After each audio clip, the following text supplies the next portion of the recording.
পাখণ্ডৰ মুখত শিৱে ধৰ্ম জ্ঞান কলিত কৰিবে পাখণ্ডক বহুমান মচলৰ চৰিত্ৰ হৈবে কজত ৰাজা মিছা হিংসা চোৰ বৃত্তি কৰিবে ক প্ৰজা ভৰিবে চাৰিও জাতি আচাৰ ক্ষুদ্ৰ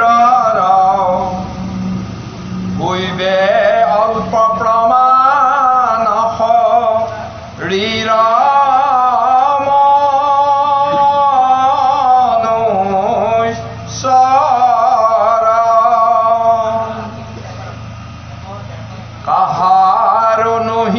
নহিবে আৰ তনু মন শুদ্ধ সাগ সম হৈবে ধেনু ভৰিবে দুগ্ধ। কৃষ্ণ যে বাপ সমস্ত আমাৰ ব্যাখ্যাকাৰ শইকীয়াবাবুজনে আহি পাইছেহি আমি তেখেতৰ নিৰ্দেশ ক্ৰমেই যিমানখিনি পাৰিলোঁ আগবঢ়াই লৈ গ'লোঁ বাকীখিনি ব্যাখ্যাৰ ওপৰত আমি শইকীয়াবাবুলৈ আমি সেৱা দিছোঁ। কৃষ্ণ কৃষ্ণ এই যুগ ধৰ্মৰ ওপৰতে চলি গৰম পানী কৃষ্ণ হে কৃপালো গুৰুমূৰ্তি ভকত বৈষ্ণৱ সমস্ত এইটো কানেকশ্যন দিয়া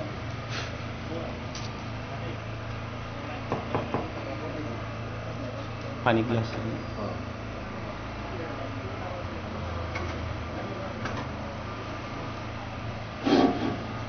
আমি আপোনাৰ সবাৰে চৰণত পুনৰ প্ৰথমেই ভক্তিভৰা সেৱা জনাইছোঁ।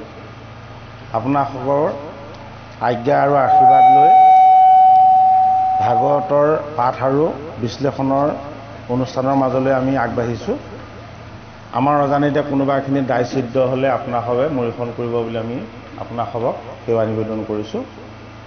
ভাগৱতৰ দ্বাদশ স্কন্ধৰ কলি ধৰ্ম বা যুগ ধৰ্ম হয়নে বাৰু? কলি ধৰ্মৰ কুপ্ৰভাৱ কলি ধৰ্মৰ কুপ্ৰভাৱ এই সম্পৰ্কে ভাগৱতৰ দ্বাদশ স্কন্ধ হ'ল ভাগৱত ভগৱন্তৰ শিৰ মস্তক। গতিকে ভগৱন্তই তেওঁৰ মস্তকতনো কি ধাৰণ কৰিছে? ভাগৱতৰ প্ৰথম স্কন্ধ তেখেতৰ বাম পদ, দ্বিতীয় স্কন্ধ হ'ল সোঁপদ। এইদৰে প্ৰতিটো স্কন্ধতেই জগতৰ হৰিয়ে তেখেতৰ যি বাংময় মূৰ্তি ভাগৱত, এই ভাগৱতত তেখেতৰ আমাক ঈশ্বৰ জ্ঞানখিনি দান কৰিছে।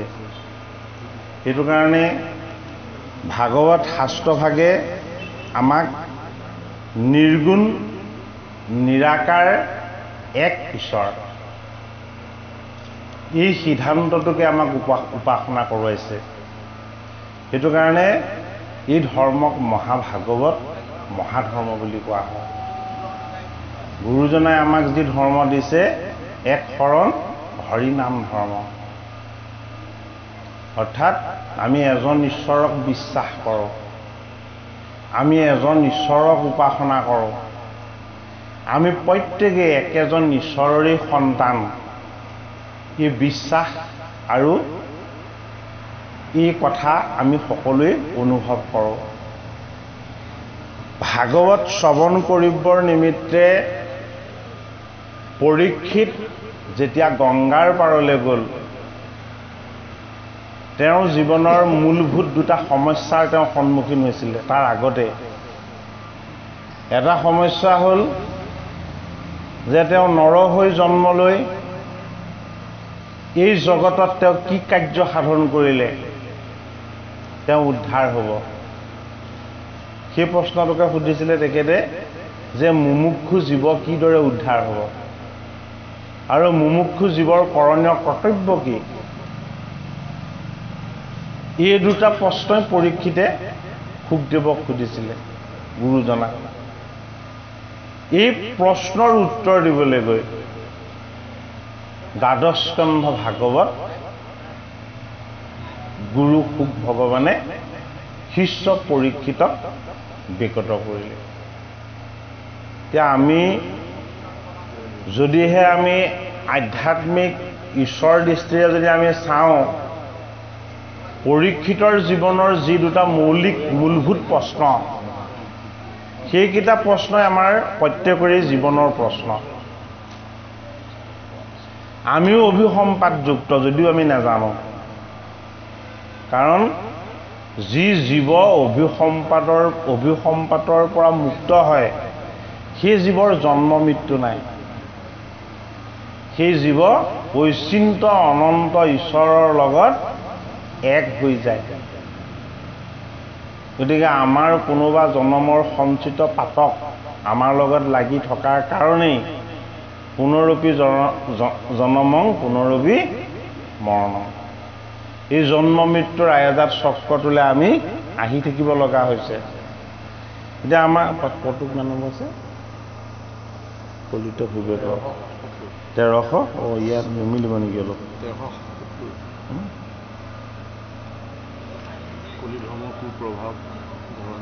ধৰণীকেইটা গ'ল নেকি আগত? 1300 আপুনি ভুলা 1430 হ'ল নহয়, ইয়াত আকৌ ইয়াতহে পৰিছে কলিত ভূপেশ অকণমান আগত লৈছে, তাতো মিলাই লওঁ মানে হেৰি অনুসৰি। এই কবিৰ উপদেশ শুনা পঢ়োঁ। ধৰণীকেইটা কোনখিনি আছে?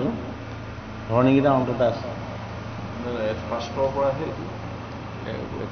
দ্বাদশৰ ফাৰ্ষ্টৰ পৰা আপুনি আহক। দ্বাদশৰ প্ৰথমৰ পৰা কলিৰ ইয়াৰ পৰা ন? কলিত ভূপেশ কলিত ভূপেশৰ গম পাইছোঁ, আগৰ পৰা আৰম্ভ হৈছে।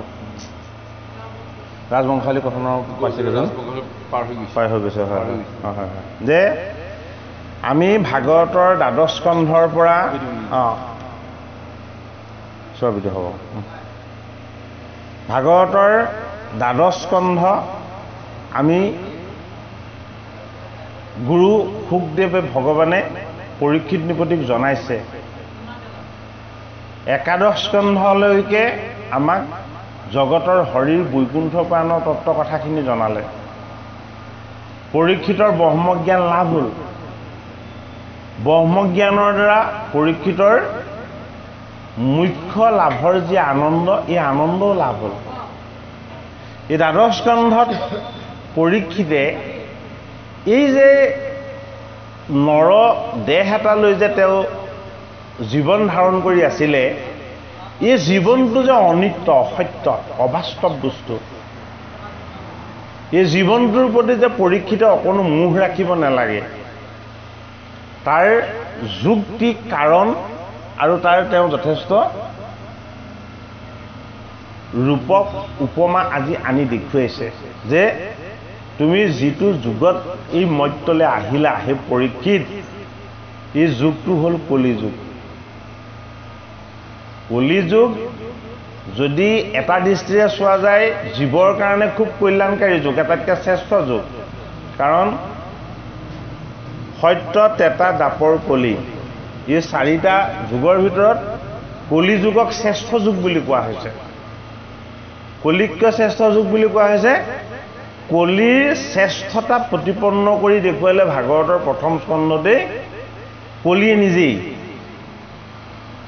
পৰীক্ষিতে যেতিয়া কলিক নিগ্ৰহ কৰিছিলে, তেতিয়া পৰীক্ষিতে কলিক নিগ্ৰহ কৰোঁতে কৈছে যে তই এই ধৰ্ম আৰু বিষৰূপী ধৰ্ম আৰু ধেনুৰূপী পৃথিৱীক তই যে প্ৰহাৰ কৰি যে কষ্ট দিছ, মোৰ পিতৃ ভগৱান কৃষ্ণ আৰু মোৰ পিতামহ ভীষ্ম আদি পৃথিৱী এৰি গুচি যোৱাৰ লগে লগে অধৰ্মৰ প্ৰভাৱটো ইমান বেছি হৈছে যে তই আহি কাকো নমনা হলি, গতিকে তোক মই এতিয়াই বধ কৰিম, কলিক বধ কৰিম বুলি ক'লে পৰীক্ষিতে।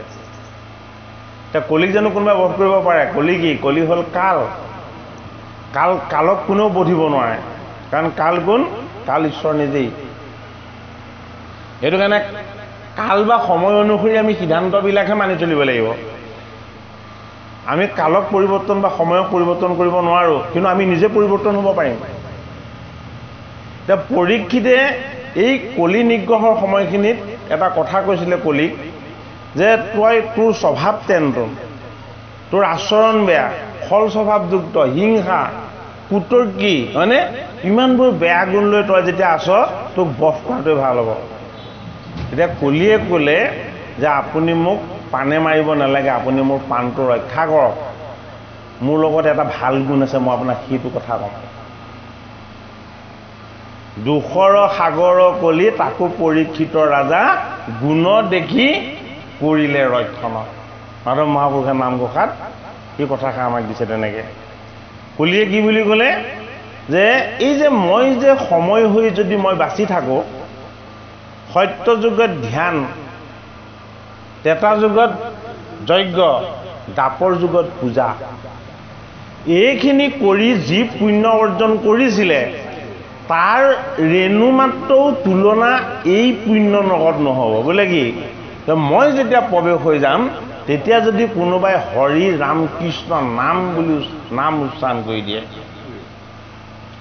যদি ভগৱান কৃষ্ণৰ যদি কেনেবাকৈ নাম লৈ দিয়ে ৰাম কৃষ্ণ হৰি নাম যদি কোনোবাই স্মৰণ কৰি দিয়ে তেতিয়া সেই তিনিটা যুগৰ যিমান যজ্ঞ কৰিছিলে ধ্যান কৰিছিলে পূজা কৰিছিলে সকলোবিলাক তল পৰি এই পুণ্য একেবাৰে তেওঁক বহুত বেছি পুণ্য অদ্ভুতয় কৰাব এতিয়া পৰীক্ষিতে কথাটো ভাবি চালে চিন্তা কৰি চালে যে 100টা দোষ আছে কলিৰ এইটো হয় কিন্তু এইটোতো অলপ মহান গুণ লৈ অহা নাই গোটেই জীৱবিলাকেই দেখোন উদ্ধাৰ হ'ব পাৰিব যদি কেৱল ভগৱানৰ নাম শ্ৰৱণ কীৰ্তন কৰিলেই যদি সকলো পুণ্যৰ ভাগে লাভ কৰে তেতিয়া কি কৰিলে কলিত থাকিবৰ কাৰণে কেইখনমান ঠাই বাছি দিলে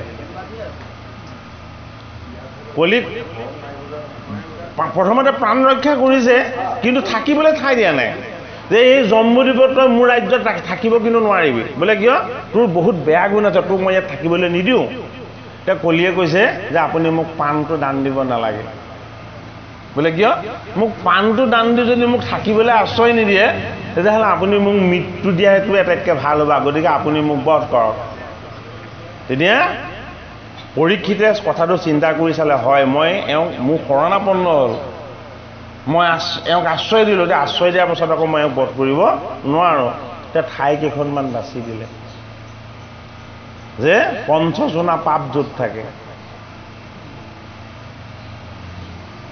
ঢেঁকী চুলীয়া বাহনী আৰু পতা হয়নে জলকুম্ভ চুলীয়া বাহনী আৰু পতা হয়নে এনেকৈ 5টা পাপৰ কথা ক'লে আৰু ক'লে যে য'ত মদ্যপান হয় য'ত দুষ্টা চৰিত্ৰৰ স্ত্ৰী থাকে ইয়াত স্ত্ৰী বুলি কওঁতে অকল নাৰীসকলকে বুজোৱা নাই দেই দুষ্টা চৰিত্ৰৰ স্ত্ৰী মানে এইটো মনৰ বেয়া বৃত্তি এইটো পুৰুষৰো থাকিব পাৰে প্ৰকৃতিৰো থাকিব পাৰে সেইটো কাৰণে দুষ্টা চৰিত্ৰৰ স্ত্ৰী থাকে বুলি কওঁতে অকল নাৰী জাতিটোকে কিন্তু কথাটো কোৱা নাই কাৰণ ভাগৱতৰ অৰ্থ বৰ গভীৰ দুষ্টা চৰিত্ৰৰ স্ত্ৰী বুলি কওঁতে আমাৰ মনৰ মাজত থকা যিবিলাক বেয়া বৃত্তি গোটেইখিনি সামৰি লৈছে আৰু য'ত জোৱাৰ আড্ডা আদি হয় গতিকে তই সেইবিলাক স্থানত যাবি আৰু য'ত হৰিৰ গুণ কীৰ্তন কোনোদিন নহয়েই এতিয়া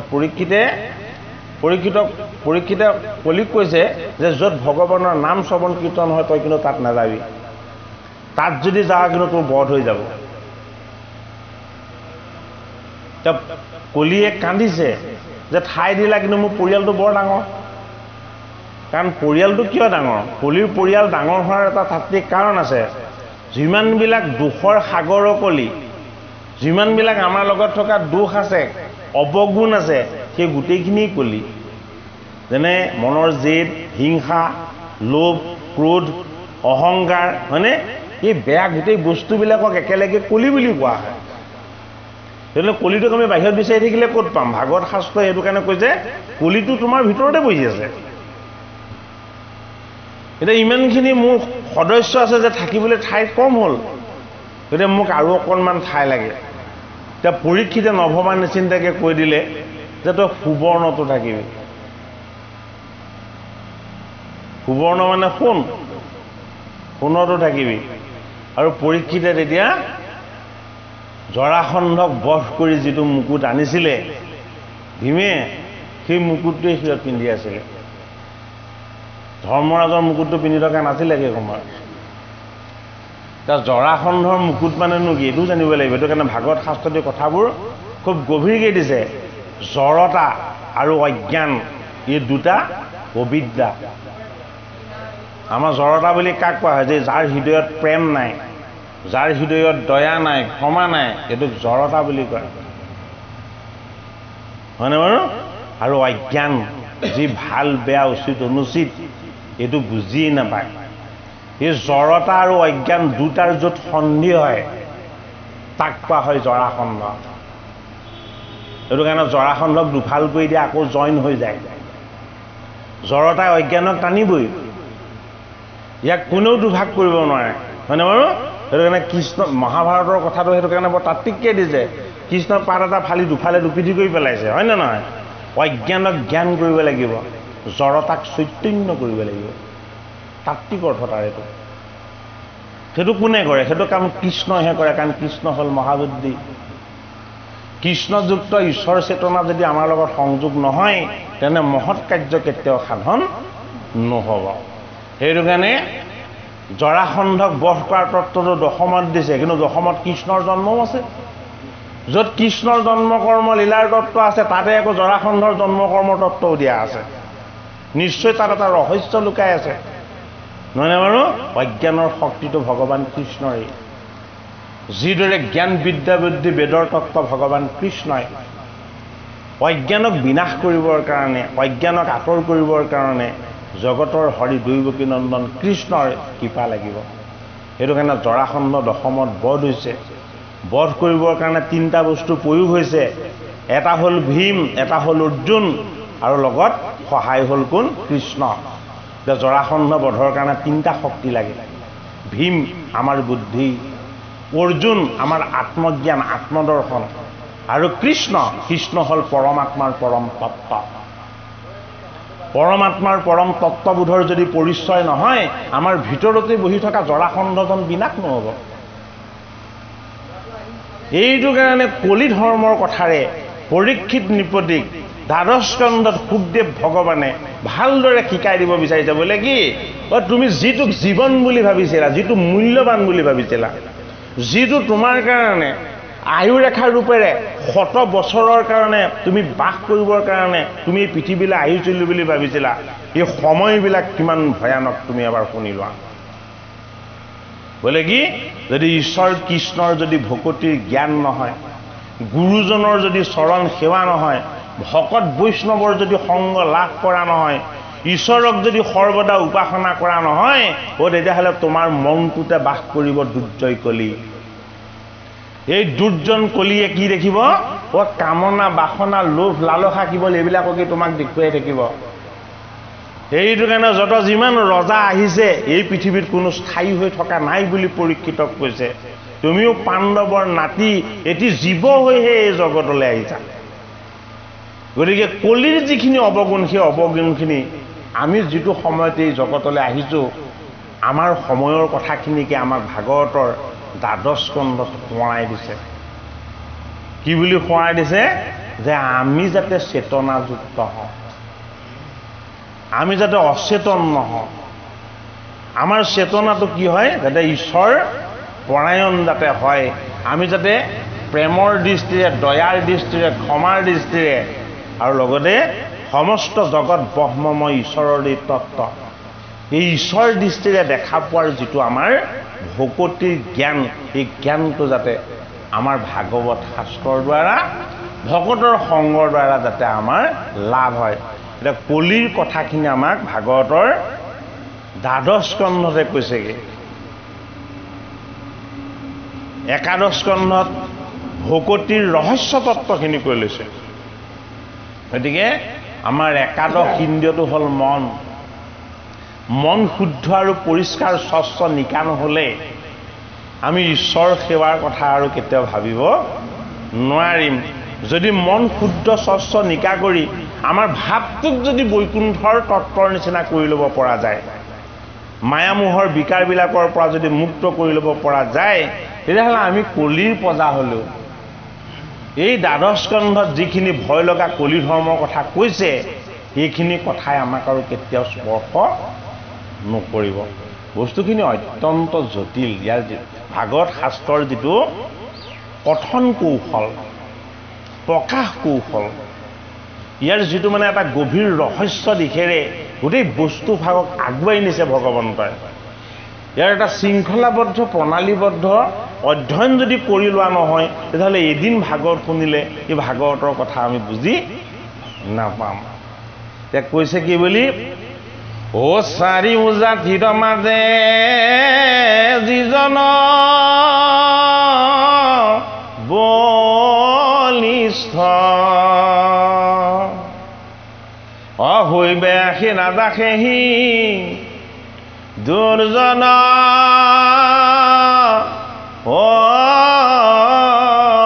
অশিষ্ট এ লোভাবিষ্ট হৈয়া কৰ্ম কৰিবে কঘোৰ দাৰুণ নিৰ্দয় দুষ্ট যেন ক্ষত চোৰ পিৰিবে পদাক দুখে নেথাকিবে ৰহি অশ্ৰী কাহিনীলে বলে ধনক আগ্ৰহী এ চলে বলে নিষ্ফলে লোকক দুখ দিয়া অনিচক বহাইবে মহন্তক উচা দিয়া। সুখ মানে কি? সুখ মানে আত্মা। আত্মাৰ কি নাই? আত্মাৰ কোনো আভৰণ ঢাকনি নাই। আত্মা কি? আত্মসচ্চিদানন্দ। আত্মাক একোৱেই ঢাকিব নোৱাৰে। আত্মা কি? আত্মা পৰমাত্মাৰ পৰম শক্তি। সেইটো কাৰণে সুখ কি? সুখ দিগম্বৰ। সুখে বস্ত্ৰ পৰিধান নকৰে। ব্যাসদেৱে 1600 বছৰীয়া তৰুণীসকলক প্ৰশ্ন কৰিছিলে যে মই বৃদ্ধ, মোৰ দাঢ়ি চুলি সকলো পকিলে আৰু মই এতিয়া শিশুৰ নিচিনা হৈছো, মোৰ কোনো কাম ক'ত এইবোৰ ভাৱ নাই, কিন্তু হে সুৰসী যুৱতীসকল, মই তোমালোকৰ এই স্নান কৰা ঠাইলৈ অহা দেখিও তোমালোকে প্ৰত্যেকেই যে গাত বস্ত্ৰ পৰিধান কৰি মোৰ ওচৰত লজ্জা প্ৰকাশ কৰিলা। কিন্তু মইতো লক্ষ্য কৰিলো মোৰ পুত্ৰ 1600 বছৰীয়া তৰুণ যুৱক, মোৰ পুত্ৰ সুখ যেতিয়া তোমালোকৰ কাষেদি গৈছিল তোমালোকেতো কোনো অবিনষ্ট কাপোৰ বস্ত্ৰ গাত নললা, তোমালোকে আগৰ দৰে স্নান কৰি থাকিলা। কি কাৰণে? মোৰতো পুত্ৰ সুখ 1600 বছৰীয়া তৰুণ। তেতিয়া সেই যুৱতীসকলে উত্তৰ দিছিলে যে হে টিকালজ্ঞ ঋষি বেদব্যাস, আপুনি বৃদ্ধ হয় কিন্তু আপোনাৰ দৃষ্টিত ভেদ আছে। আপুনি পুৰুষ আৰু প্ৰকৃতিক ভেদ দেখে। আপোনাৰ পুত্ৰ সুখদেৱ তৰুণ যুৱক হয় কিন্তু তেওঁৰ দৃষ্টিত ভেদ নাই। তেওঁ নাৰী নেদেখে, পুৰুষ নেদেখে, তেওঁ কি দেখে? সকলোকে ঈশ্বৰ ৰূপেৰে দৰ্শন কৰে। সেইটো কাৰণে আপোনাৰ পুত্ৰই আমাক স্নান কৰি থকা দেখোঁতে আমাৰ চৰণৰ ফালে চাই প্ৰণামহে কৰিছিলে। আমাৰ ফালে কোনো তেওঁ চোৱাই নাই, লক্ষ্যই কৰা নাই। গতিকে কি বুজালে? সুখ হ'ল আত্মা। আত্মাত কোনো বিকাৰ নাথাকে। আত্মাত কি থাকে? আত্মাত সদায় সংস্কাৰ থাকে। সেইটো কাৰণে 7 দিন একেৰাহে কোনোবাই ভাগত কাৰোবাক ক'ব পাৰিব জানো বাৰু?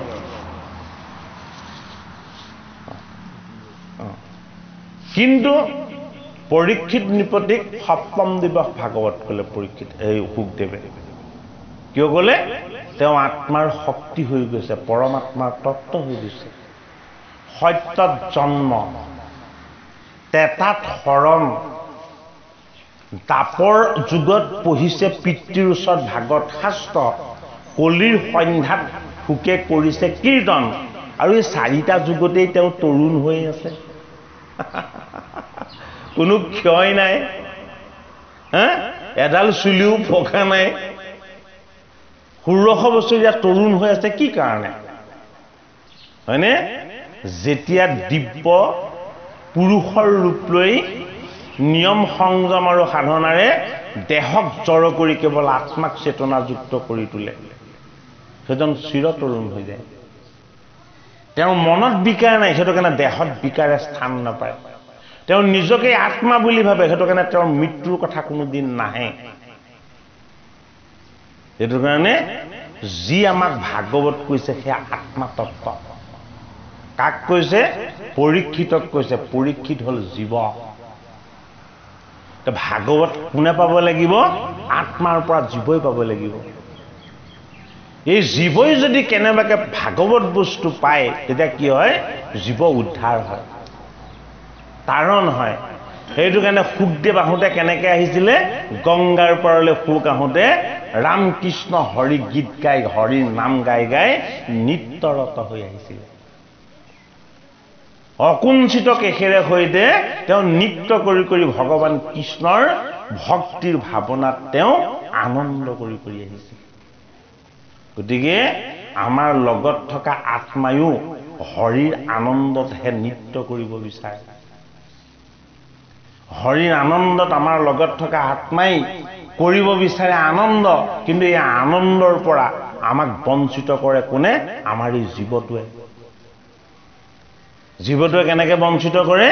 যে জীৱৰ বিনাশ নহয়, জীৱ ঈশ্বৰৰ অংশ। এইটো কাৰণে জীৱৰ কি হয়? গতি হয়, সংস্কাৰ হয়। বেয়া কৰ্ম কৰিলে বেয়া গতি, দুৰ্গতি, ভাল কৰ্ম কৰিলে সৎগতি। সেইটো কাৰণে পৰীক্ষিতৰ জীৱটো আছিল কি? অতি শুদ্ধ জীৱ। গৰ্ভত থাকোঁতে ভগৱন্ত প্ৰভুৱে তেওঁক দৰ্শন দিছিলে। এই কলিকালত তেওঁ অহাৰ কাৰণে কলিৰ কবলত পৰি মায়ামিগৰ পাছত তেওঁ দৌৰিব লগা হ'ল। কিন্তু এয়া ঈশ্বৰে কৰাইছে আমাক শিক্ষা দিবৰ কাৰণে। পৰীক্ষিতে হাতত ধনু লৈ, পিঠিত তোন লৈ এই যে মৃগবিলাক যে খেদি ফুৰিছে, এই পৰীক্ষিত ৰূপী জীৱ আমাক কৈছে এই কথা। আমি ক'ত মৃগয়া কৰিছো? আমি সংসাৰ বনত মৃগয়া কৰিছো। আমি যিখন গৃহ সংসাৰ পাতি লৈছো, এইখন মায়াৰ সংসাৰ। এই মায়াৰ সংসাৰত আমি কেইটামান লক্ষ্য বস্তু নিজে মনেৰে নিৰ্মাণ কৰি লৈছো। এটা হ'ল সুখ, অন্যটো হ'ল ভোগ। এই সুখ আৰু ভোগ এই দুটা বস্তু কোনোদিন স্থায়ী নহয়। এইটো কাৰণে এইকেইটা আমি আগত লৈ আমাৰ লক্ষ্য বস্তু কৰি আমি পাছে পাছে আমাৰ সময়ৰ সৰবিলাক তাত প্ৰয়োগ কৰি আছো। বাস্তৱ দৃষ্টিৰে যদি আমি চাওঁ, পৰীক্ষিতৰ যি মৃগয়াৰ তত্ত্ব, এই লোভ আৰু সুখ আৰু ভোগৰ বাসনাৰে সৈতে আমি লক্ষ্য কৰি লৈ আমাৰ জীৱনৰ সময়ৰ সৰবিলাক যে আমি তাঁতি লগাই থৈছো, তাৰ দ্বাৰা কি হৈছে? আমি ঈশ্বৰক পাহৰিছো, ভগৱানক আমি পিঠি দিছো। ভগৱানক পিঠি দিয়াৰ কাৰণে আমাৰ কি হৈছে? আমাৰ পাপ হৈছে। ঈশ্বৰক যদি আমি পিঠি দিওঁ বা ঈশ্বৰক যদি আমি পাছ কৰোঁ, তেতিয়া পাছ পেলাওঁ, তেতিয়াহ'লে কি হ'ব? আমাৰ আপোনা আপুনি পাপ সঞ্চয় হয়।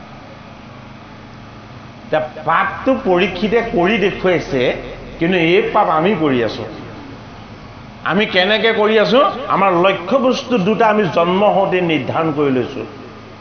এটা হ'ল সুখ, অন্যটো হ'ল ভোগ। এই সুখ আৰু ভোগে মানুহক কলৈ নিয়ে?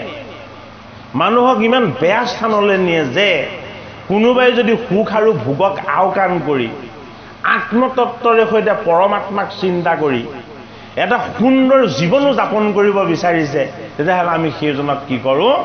তাৰ পৰা আঁতৰি আহিবৰ কাৰণে বাধ্য কৰা। এয়া জানো শ্ৰমিকৰ তপস্যা ভংগ নহয়? হয়নে নহয়?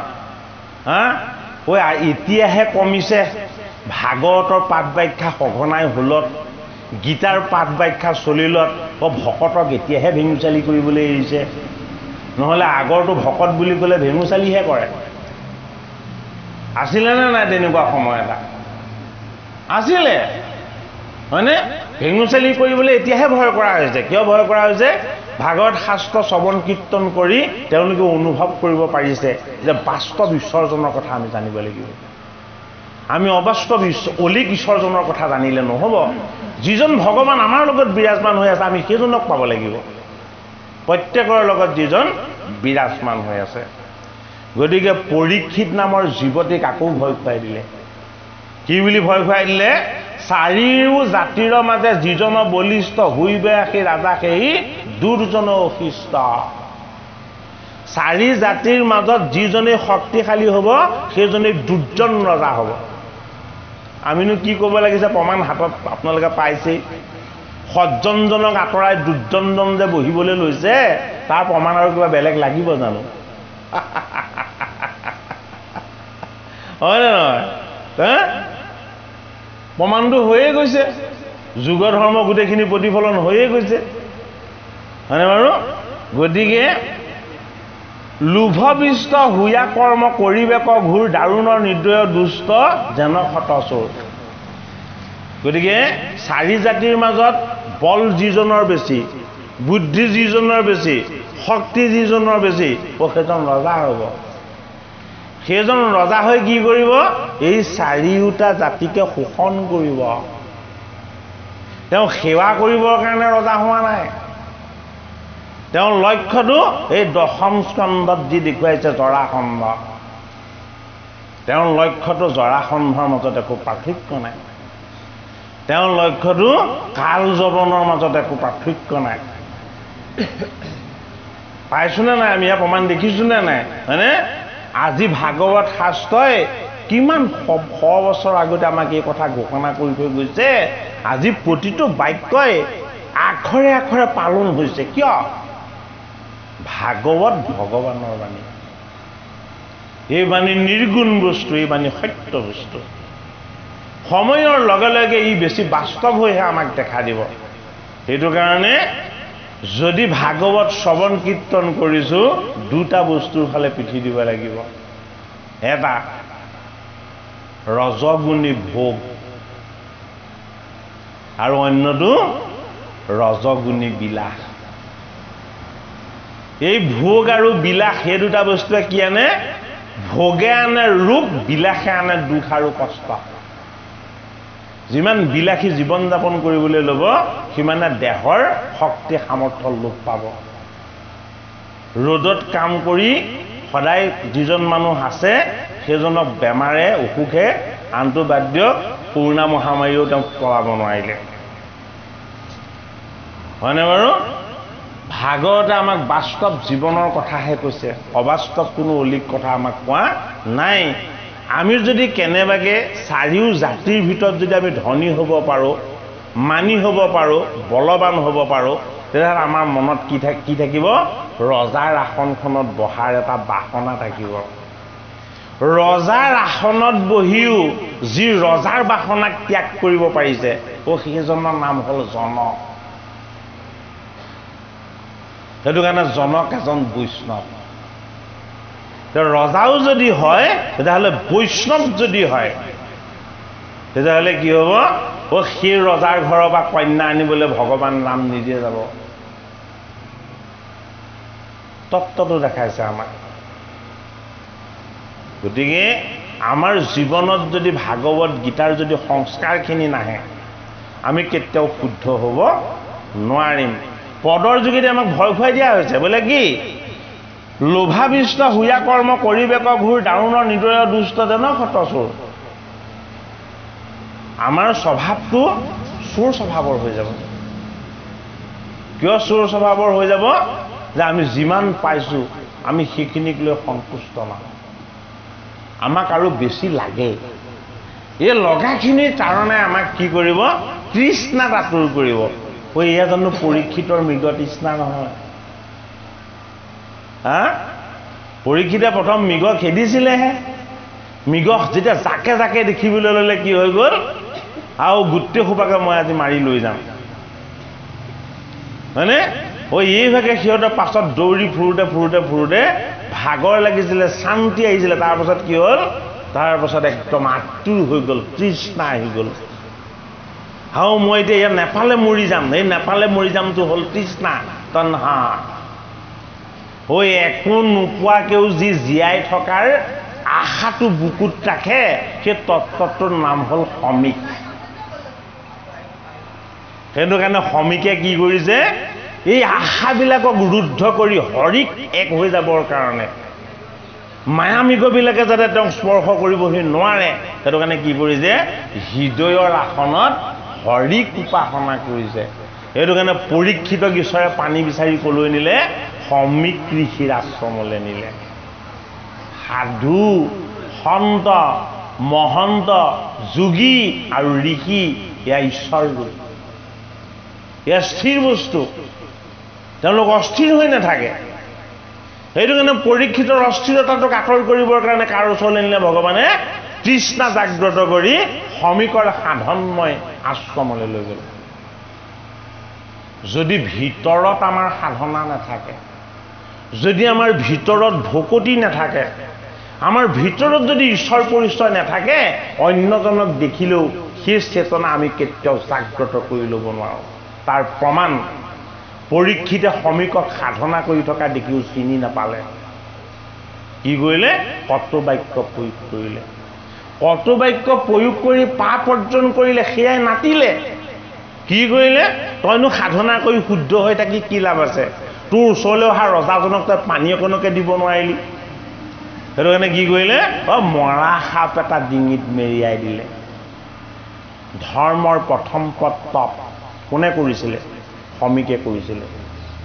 ধৰ্মৰ দ্বিতীয় পদ সুচিতা কাৰ লগত আছিলে, সাধনময় ঋষিৰ লগত আছিলে।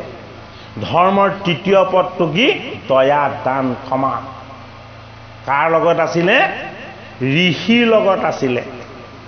এই ঋষিৰ চিনে জানো ঋষিৰ পুত্ৰ নহয়, শৃংগী হয়নে? প্ৰথমটো পদ নষ্ট কৰিলে কোনে, পৰীক্ষিতে নষ্ট কৰিব বিচাৰিলে, নোৱাৰিলে তপস্যা ভংগ কৰিব। দ্বিতীয়টো পদ নষ্ট কৰি দিলে, ভংগ কৰি দিলে কি, ঋষিজনৰ বাহ্যিক সুচিতা। কি কৰিলে, মৰা সাপ মেৰিয়াই অসুচি কৰি দিলে। এই বাহ্যিক সুচিতাটো নষ্ট হ'ল, কিন্তু ভিতৰৰ শুদ্ধতাটোক কিন্তু পৰীক্ষিতে স্পৰ্শ কৰিব নোৱাৰিলে। এই বাহ্যিক অসুচিতাই কি কৰিলে, সমীকক জগাই তুলিলে। কি কৰি, পুত্ৰ কৰি, শৃংগী কৰি। শৃংগী আহি যেতিয়া গলত সাপ দেখিলে, লগে লগে কোধৰ অগ্নিত জ্বলি গ'ল। ধৰ্মৰ তৃতীয় পদটো ভংগ কৰিলে সমীকৰ পুত্ৰ শৃংগীয়ে। কি কৰিলে, দয়াদান লোপ কৰিলে। ধৰ্মৰ চতুৰ্থ পদটো হ'ল কি, সত্য। পৰীক্ষিতে সত্যৰ সন্ধান কৰাত লাগিলে। তাৰ পাছত যে মোৰ ইমান ভুল হ'ল, ঋষিৰ বংশত, পাণ্ডৱৰ বংশত ঋষিক ঈশ্বৰ জ্ঞান কৰা হয়, ঋষিৰ চৰণত পুষ্প অৰ্পণ কৰা হয়, ঋষিৰ চৰণৰ আশীৰ্বাদেৰে ভগৱান কৃষ্ণৰ আশীৰ্বাদ লোৱা হয়। গতিকে মই কিয় এইখিনি কৰিলোঁ, যি ঋষিৰ চৰণত মই পুষ্প দিব লাগিছিল, ফুল দিব লাগিছিল, যি ঋষিৰ চৰণ চুই মই সেৱা কৰিব লাগিছিল, সেই ঋষিজনৰ গলত মই কিয় মৰা সাপ এটা মেৰিয়াই দিলোঁ। তেতিয়া তেওঁ বুজি পালে যে মোক এইখিনি কৰোৱা হৈছিলে, মই নিজে কৰা নাছিলোঁ। কোনে কৰাইছিলে, কেলে শিৰত জৰাসন্ধৰ মুকুটটো আছিল। মুকুট এটা প্ৰতীক। মুকুট কি, আমাৰ চিন্তন, আমাৰ ভাৱ, আমাৰ আচাৰ, আমাৰ ব্যৱহাৰ আৰু আমাৰ স্বভাৱ চৰিত্ৰ, এই গোটেইখিনিকে একেলগে মুকুট বুলি কোৱা হয়। জৰাসন্ধৰ চৰিত্ৰ জড়তা আৰু অজ্ঞান। এই চৰিত্ৰৰ মুকুট যদি কেনেবাকে পাণ্ডৱৰ বংশত জন্ম হৈ পৰীক্ষিত নিপতিয়ে যদি কেনেবাকে শিৰৰ ভূষণ কৰি ল'বলৈ হয়, ধৰ্মৰ প্ৰথম পদ আৰু দ্বিতীয় পদ তেওঁৰ দ্বাৰাই নষ্ট হ'ব। গতিকে এই কলিৰ ধৰ্মৰ যিটো দ্বাদশ স্কন্ধৰ যিখিনি তত্ত্ব কথা, এই তত্ত্ব কথাখিনি সাৰমৰ্ম বুজিবলৈ আমি প্ৰথম স্কন্ধৰ কথাখিনিৰ আশ্ৰয় ল'বই লাগিব। যদি প্ৰথম স্কন্ধৰ কথাখিনিৰ আশ্ৰয় লোৱা নহয়, তেতিয়াহ'লে এয়া সাধু কথা এনেই পঢ়িহে যোৱা যাব। এই অমৃতময় ঈশ্বৰৰ কথা আৰু আমি কেতিয়াও, যিটো ৰস, এই ৰস আমি কেতিয়াও পান কৰিব নোৱাৰিম। পৰীক্ষিত হয়, জীৱন পৰীক্ষা দি থকা আমি প্ৰত্যেকেই একোজন পৰীক্ষিত। আমাৰ এই দেহটো ৰজগুণী, এই ৰজগুণী দেহ যাৰ থাকে তেওঁ নিপতি, তেওঁ ৰজা, হয়নে? এই পৰীক্ষিত নিপতিয়ে সংসাৰ বনত এই মায়ামী গৈ চিকাৰ কৰি ফুৰিছোঁ, ভাগৱত শাস্ত্ৰই কোৱা এয়া আমাৰ কাৰণে সত্য কথা। এই মায়া মৃগৰূপী সুখ ভোগ আৰু বিলাস এইবিলাকক স্বীকাৰ কৰিবলৈ যাওঁতে আমাৰ লগত থকা ঈশ্বৰময় সাধনাক আমি পাহৰিছোঁ। হৰিৰ উপাসনা, গুৰুজনৰ চৰণ সেৱা, জ্যেষ্ঠজনৰ চৰণ চুই অকণমান আশীৰ্বাদ লোৱা, হয়নে? মান্যজনক মান্যতা দেখুওৱা, হয়নে? গুণীজনক তেওঁ গুণৰ কাৰণে তেওঁক আমি প্ৰণাম কৰা, এই আচৰণবিলাকক আমি কি কৰোঁ? পাহৰি থাকোঁ। আমি অভিশপ্ত হৈ যাম নে নাযাম? পৰীক্ষিতে যিকেইটা ভুল কৰি জীৱনৰ সমস্ত ভুলখিনি গুৰুৰূপী ফুকৰ চৰণত আশ্ৰয় লৈ সমস্ত ভুলৰ সংশোধন কৰি ভাগৱত শাস্ত্ৰৰ যোগেদি পৰীক্ষিতে দেখুৱাই দিলে বোলে মৃত্যুৰ পাছত মুক্তি কামনা কৰি একো লাভ নাই। এই জীৱন থাকোঁতেই জীৱন্ত কালতেই মুকুতি সুখৰ যিটো পৰম আনন্দ, এই আনন্দৰ ভাগ তুমি লাভ কৰিব লাগিব। সেইটো কাৰণে জীৱন্তে মুকুত হোৱাৰ যিটো ধাৰণা, সেই ধাৰণা বা সেই চিন্তাটোকে কিহে দিছে? আমাক ভাগৱত শাস্ত্ৰই দিছে। ধৰ্মৰ প্ৰথম পদ তপ। আমি তপস্যাৰত হৈ বেদগ্ৰণ হৈ জগতৰ হৰিৰ যোগেশ্বৰ কৃষ্ণৰ যোগময় সাধনাত তেওঁৰ নাসিকাৰ ৰন্ধেৰে আমি আহ্বাস কৰি আছিলোঁ। প্ৰত্যেক জীৱাই সমস্ত জীৱক তেওঁ নাসিকাৰ ৰন্ধেৰে তেওঁ হিৰণ্য গৰ্ভৰ পৰা কি কৰিছিলে? বাহিৰ কৰিছিলে, ভিতৰ কৰিছিলে। আৰু তেতিয়া আমি প্ৰত্যেক জীৱই তত্ত্বৰূপত, বেদগ্ৰণ ৰূপত, শুদ্ধ বায়ু ৰূপত কেৱল হৰিক উপাসনা কৰিছিলোঁ। কেৱল নিৰন্তৰ অনন্ত কাল জগতৰ হৰিয়ে যিদৰে যোগ নিদ্ৰাত তেওঁ নিজৰ যোগসুখৰ আনন্দত বিৰাজমান হৈ আছিলে, আমি প্ৰত্যেক জীৱই সেই যোগ নিদ্ৰাত তেওঁৰ হৃদয়ত থাকি তেওঁকেই উপাসনা কৰি তেওঁৰ আনন্দৰ ভাগ লৈ আছিলোঁ। তেওঁ আনন্দ ল'বৰ মন হ'ল, বিনোদন কৰিবৰ মন হ'ল। বিনোদৰ কাৰণে কি লাগিব? এক তত্ত্ব লাগিব। এই তত্ত্বই হ'ল ব্ৰহ্মাণ্ড। পৰম ব্ৰহ্মৰ পৰম তত্ত্বৰ পৰা ব্ৰহ্মাণ্ডৰ বিৰাট তত্ত্বলৈ জীৱবিলাকক আনিবৰ কাৰণে জগতৰ হৰিয়ে মায়াৰ গৰ্ভত বীৰ্য নিক্ষেপ কৰিলে আৰু তাৰ পৰা মহত্ব নামৰ এটি পুত্ৰৰ ৰচনা হ'ল। এই মহত্বৰ পৰা ৰচনা হ'ল তিনি অহংকাৰ। তিনি অহংকাৰৰ পৰা 10টা পুত্ৰ লাভ হ'ল, হয়নে? আৰু তাৰ পৰা 24 তত্ত্ব নিৰ্মাণ হ'ল। 24 তত্ত্বৰ পৰা জীৱ ব্ৰহ্ম, হয়নে? ঈশ্বৰ, এই সমস্ত তত্ত্বৰ প্ৰকাশ হৈ আমি এতিয়া কি হৈছোঁ? জন্ম ল'লোঁ। এই জীৱন পৰীক্ষা দি আছোঁ। এই জীৱন পৰীক্ষা সেইদিনালৈকে আমি দিব লাগিব যিদিনাখনলৈকে জগতৰ হৰিৰ কৃপাত আমি এই দেহৰ জড়তাৰ পৰা আমি মুক্ত হৈ যাব নোৱাৰিম। দ্বাদশ স্কন্ধত পৰীক্ষিত নিপতিক সুখদেৱ গুৰু ভগৱানে শেষৰ কথাখিনি জনাই দিলে যে তুমি যিটো জীৱন বুলি ভাবিছিলা, যিটো তোমাৰ ভোগ বিলাসৰ আনন্দৰ বস্তু বুলি ভাবিছিলা, সেইটো আটাইতকৈ বেয়া বস্তু। বোলে কি? যদি তোমাক কেনেবাকৈ ক্ষমতা, সম্পত্তি আৰু ঐশ্বৰ্য এই গোটেইকেইটা দি দিয়া হয়, তুমি নিজক পাহৰি যাবা। তুমি এই কলিৰ প্ৰজা হ'বা। কি হ'বা? তুমি ৰজাৰ আসনত, ভোগৰ আসনত বহি তুমি সমস্ত জনকে তোমাৰ জনৰ ওপৰত তুমি কি চলাব বিচাৰিবা? প্ৰভুত্ব চলাব বিচাৰিবা। দ্বাদশ স্কন্ধত পৰীক্ষিতক গুৰু ভগৱান সুখদেৱে পৰীক্ষিতৰ লগত থকা কলিযুক্ত দুখখিনিহে দেখুৱাইছে। বাহিৰত থকা বস্তুখিনি গুৰু ভগৱানে দেখুওৱা নাই। এইখিনি বেয়া বস্তু অৱগুণ আমাৰ লগতো আছে।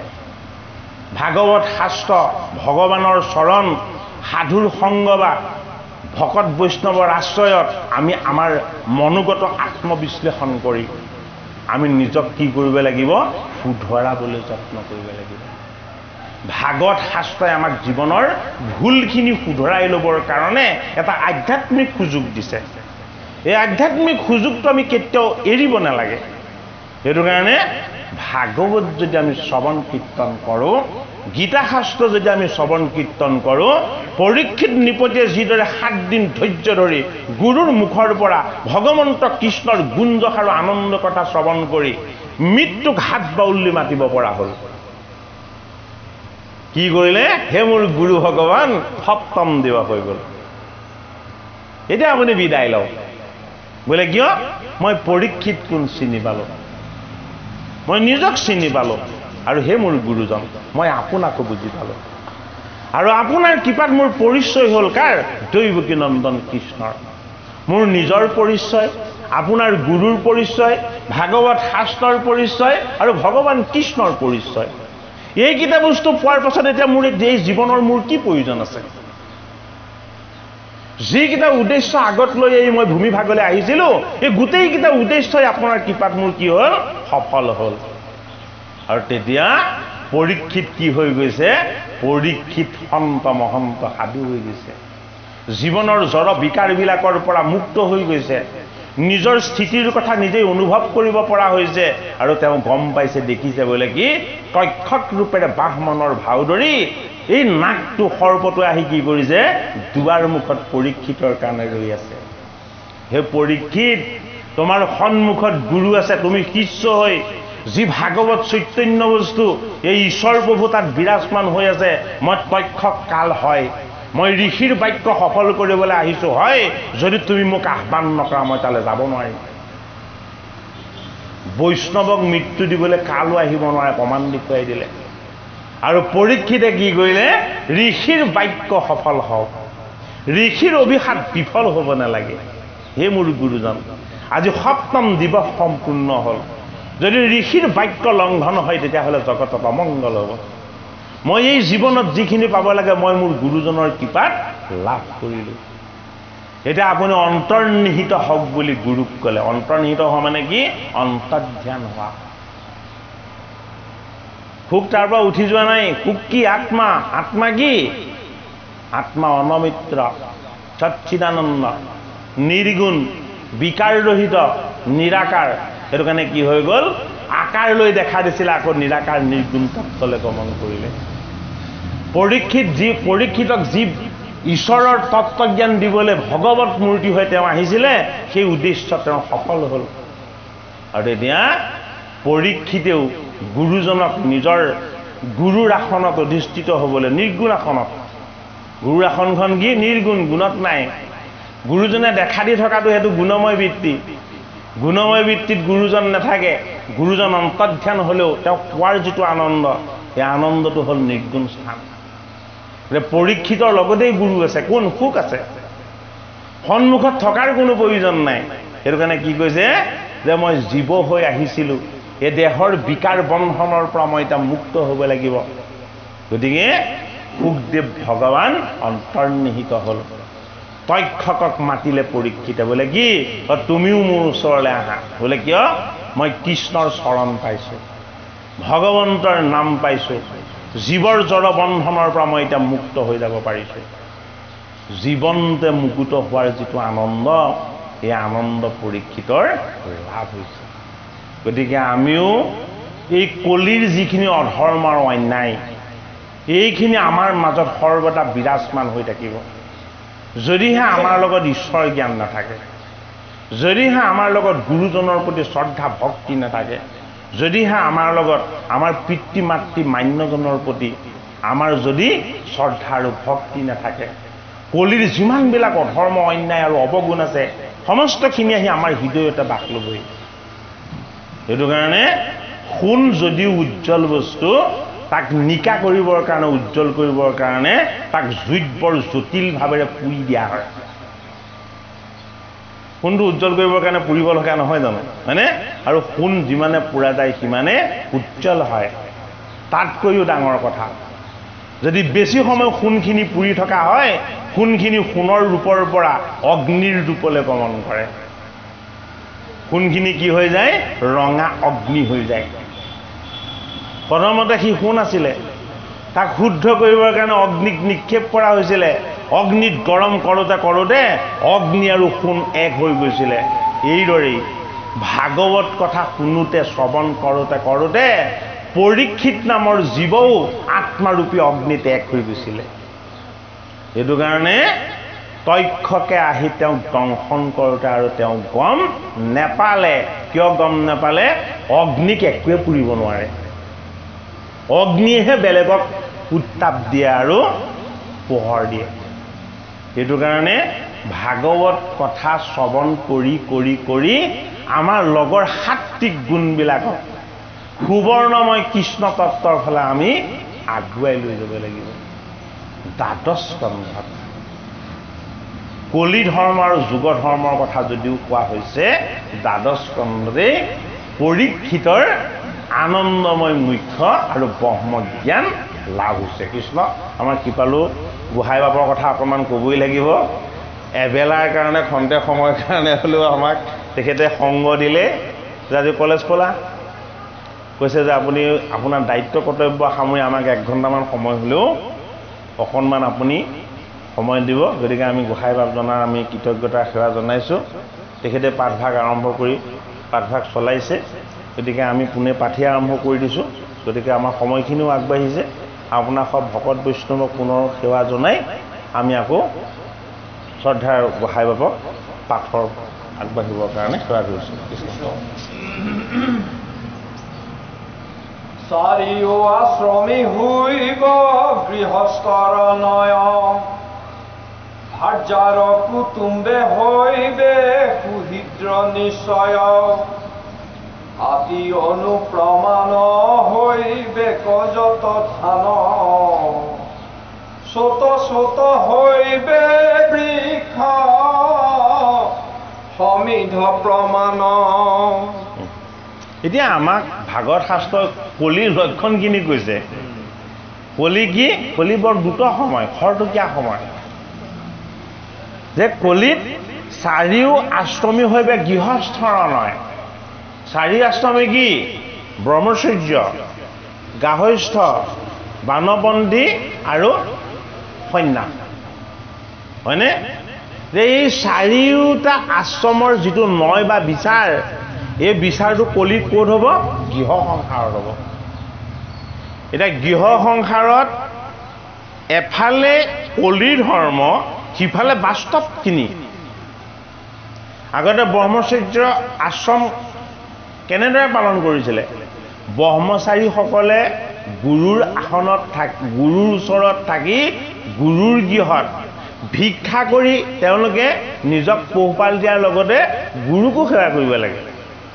সেই অন্নৰেহে প্ৰতিপালিত হ'ব যিখিনি তেওঁলোকে ভিক্ষা কৰি লাভ কৰে। আৰু কেৱল শুদ্ধ ঈশ্বৰ জ্ঞান, বেদৰ তত্ত্ব, মানে এইখিনিয়ে গুৰুৰ পৰা লাভ কৰিব। গুৰুৱে কি দিব? গুৰুৱে নিপুণ 64 কলাৰ বিদ্যা দান কৰিব। 1 কলা 2 কলা নহয়, 64 কলা পুৰাই দিব। আৰু কি কৰিব লাগিব? গৃহত থাকিব নোৱাৰিব। গৃহৰ বিকাৰৰ পৰা মুক্ত হৈ গুৰুৰ চৰণত থাকিব লাগিব। সেই আশ্ৰমটোক মনুসংহিতাত কি বুলি কৈছিলে? ব্ৰহ্মচৰ্য।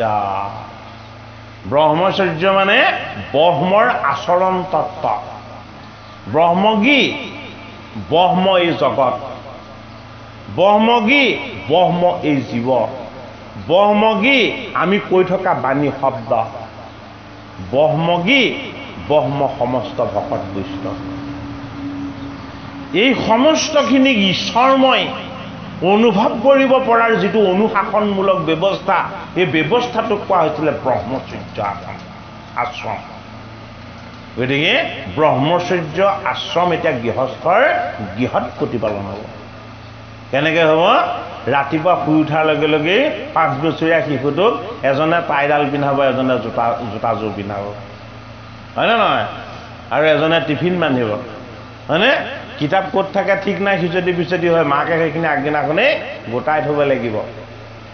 গুৰুৰ গৃহত থাকোঁতে গোটেইখিনি নিজে কৰি ল'ব লগা হৈছিলে। সেইটো কাৰণে 64 কলা আয়ত্ত হৈছিলে। এতিয়া টাইডাল, জোতাপাত, পেনটো, বহীখন, কাগজখন সকলো নিজে মাক দেউতাকে যোগাৰ কৰি দিব লাগে। সি নিজে একো কৰি ল'ব নোৱাৰে। গতিকে সেইখন ব্ৰহ্মচাৰ্যনে সংসাৰ।